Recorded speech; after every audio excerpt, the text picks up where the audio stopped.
I think even long after my dance career finishes, I'll still think of myself as a dancer.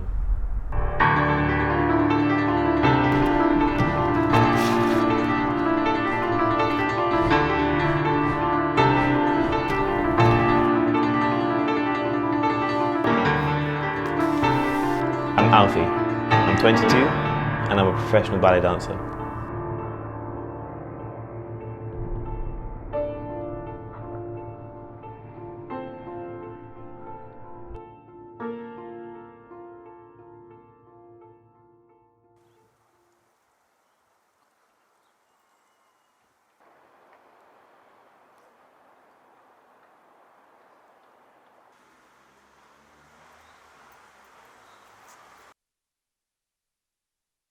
I was probably about 8 years old when I started to take my ballet more seriously. I think I began to realise that I was much better at ballet than I was at football.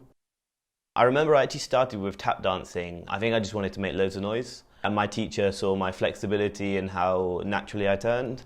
And she encouraged me to take ballet lessons. As I got older and danced more, I just really enjoyed the ballet and kind of took that more seriously in the end.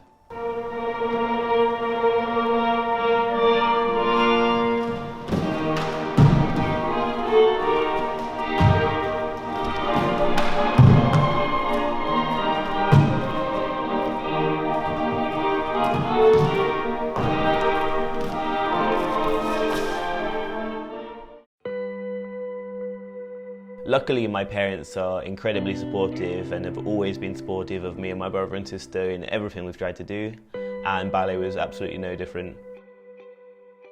At primary school, no one really judged or laughed at me for dancing at all. It was only when I was a bit older, around 14 or 15, I started to experience kind of stigma. I started to kind of question if dancing was something that men should do and kind of have my first experiences with toxic masculinity, I would say. I don't know, I think it was kind of, as I got a bit older, I had like a few experiences, I don't even remember what it was, but I started to question if I was manly for doing ballet, and I started to not tell people immediately that that's what I did.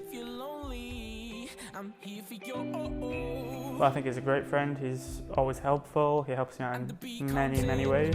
We both auditioned for the company at the exact same time, and then we kind of re-met and then chatted about we decided that we'd share a flat. So he goes to the gym a lot, he practices lifts when he's not asked to, like when he doesn't even have to. He goes and practices everything he can, even when no one's watching him. He's very, very driven like that.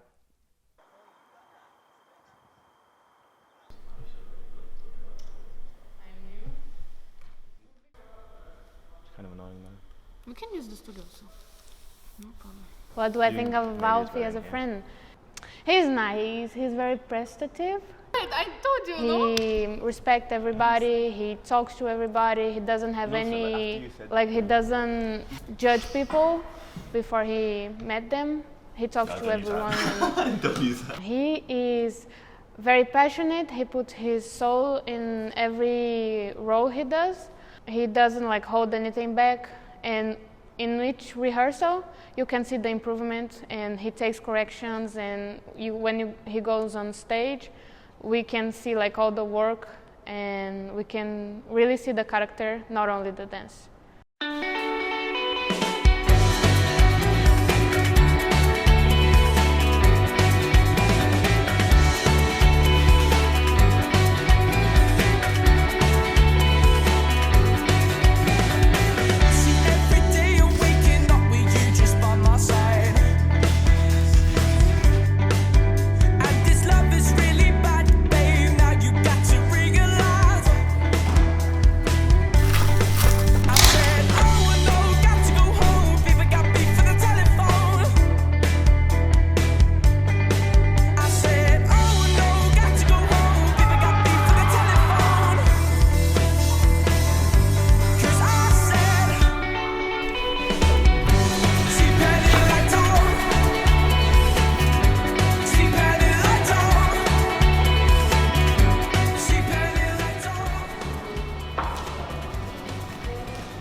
During my second season in the Czech Republic, we were working on a triple bill, which is a new premiere for the company. I fell during an opera and I tore the long ligament in my ankle.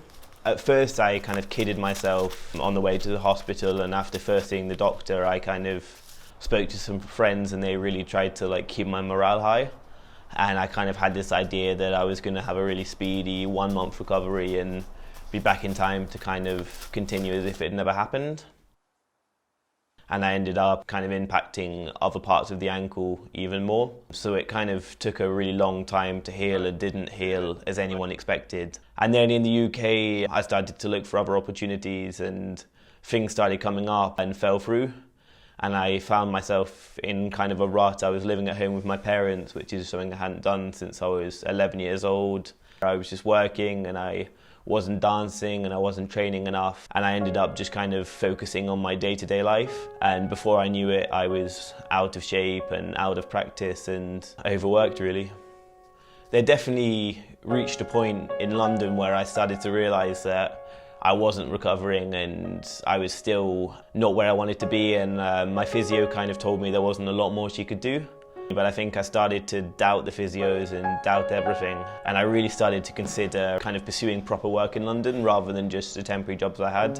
And like people very kindly offered me jobs, and I was very tempted to kind of give up my dancing and focus on a more, let's say, realistic or practical job.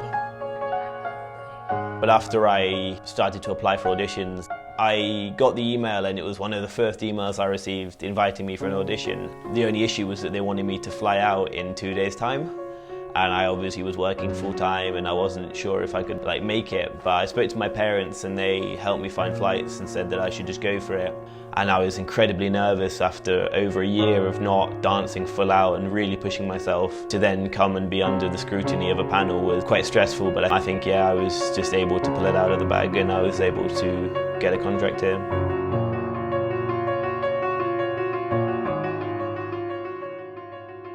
I think the idea that we're artists but it's so physical, I really love that. I know when I'm dancing I always feel really alive and very healthy, and even when I'm tired and sore, that almost makes me feel more in touch with my body. You kind of like learn to really love even the bad moments. Just really summarised how I wanted to be as a person. I mean, the other thing is I never track time when I dance, which is something my kind of outside life has really shown me. Having kind of gone through what I'd gone through in London and with my injury and all the self-doubt, just being who I am and not caring about what other people thought of me. What would I say to someone that wanted to start dancing? I would just say go for it. Whether you're young, old, male, female, if it's something you want to do, just do it absolutely 100%. I think dancing teaches you a lot, whoever you are, about kind of exploring how you can move your body. Yeah, just pushing your comfort zone mentally and physically. And I think no matter what level you do at it, there's definitely things to learn from it, and that's so important. I mean, there's no set time that I will dance for. I think it will depend on many factors. Like right now I have absolutely no intention of stopping dancing. There's still so much more I want to do and to achieve. But my time injured just showed me how lucky I am to earn a living doing what I love, and I just hope that I can continue for many more years. I think I used to have kind of really set a checklist of what I wanted to do and when I wanted to do it, but I think now I just really want to develop myself as a dancer and as a person. This kind of last year has taught me so much about how my priorities were wrong really, and I just want to work hard and see what the world holds for me. So indebted to the theatre that they took this chance on me and have continued to give me opportunities to prove myself, and I just want to try and continue to help them spread their message of being your real self, being your true self, and not letting other people influence you, just be who you are.